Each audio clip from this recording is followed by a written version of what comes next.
Hi Barry, just finished your rotator rebuild. What a job that was. The reason it's sitting on a blanket is to keep all the copper slip off of it. It's I've absolutely gummed it up now with copper slip and everything. All the ball bearings is in place, everything's done. You've had a new set of switches, new capacitor, new motor, some new wires because the wires were corroded. Socket's been redone, and I've just plugged it in there just now, and it's set itself back up. It was sort of pointing east, I think. I'm not sure. Who knows? Anyway, watch this. Here we go. Running away lovely. Okay, and obviously backwards. You can see the scales working away. Quite the thing.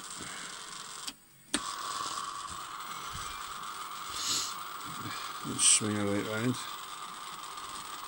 The switches that are in there to cut off, stop the motor overlapping. So you've got a full rotation yet to go.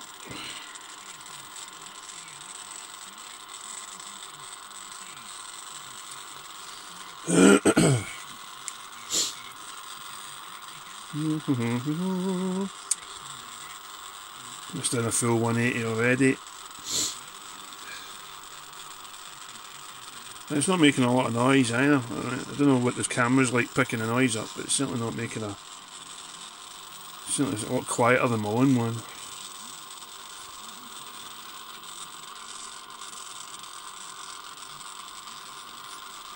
So there's a full 180, a true 360, and then at the overlap will come on in a second. Switch, there you go. So I'm still pushing that switch, and it won't go anywhere. So that tells me the switches are working.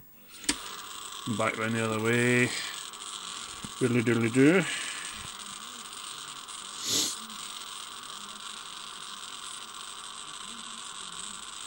So you get the idea anyway, it's all working. Alright. Doing what it says on the tin.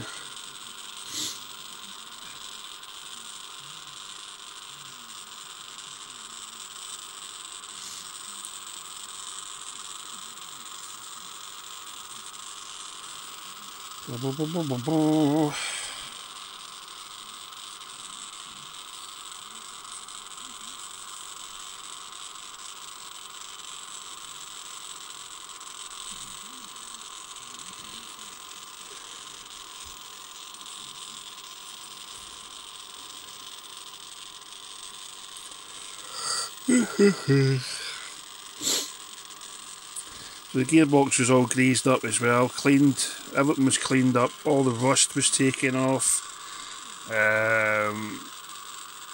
everything was buffed right back to bare metal, cleaned up. As I said, I'll put, I'm just going past the 360 mark. Yeah, there you go, it says stopping again, and it won't go any further. Alright, so as I say, all the component parts was all cleaned, as you saw in the photographs, and she's ready to go home. So I hope you enjoy it. Don't leave it in the water the next time. Upside down or whatever. Right, 7 3s, take it easy. Have a nice day.